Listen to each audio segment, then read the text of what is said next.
பைபிளில் பார்த்தீங்கன்னா மத்தேயு 25ஆம் அதிகாரத்தில் தங்கள் கைகளில் தீவெட்டிகளை பிடித்து கொண்டு மணவாளனுக்கு எதிர்கொண்டு போக புறப்பட்ட 10 கன்னிகைகளை பரலோக ராஜ்யத்துக்கு ஒப்பிட்டு இயேசு ஒரு உவமையை சொல்கிறாருங்க.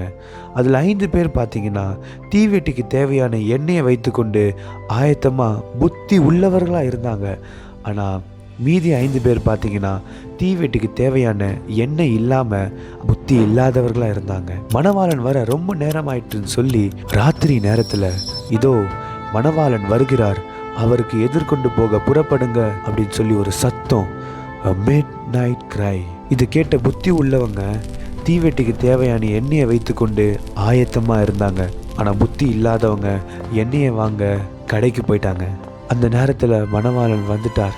ஆயத்தமாக இருந்தவங்க கல்யாண வீட்டுக்குள் பிரவேசித்தாருங்க. ஆனால் ஆயத்தமாக இல்லாதவங்க அதில் பிரவேசிக்க முடியல. இதே போல தான் நம்மளுக்கும் ஒரு நாள் அந்த சத்தம் கேட்க போகுது. அந்த சத்தம் கேட்க போகுதுன்னு சொல்லிட்டு அசால்ட்டாக இல்லாமல் ஆயத்தம் உள்ளவர்களா புத்தி உள்ளவர்களா நம்ம இருக்கணும்.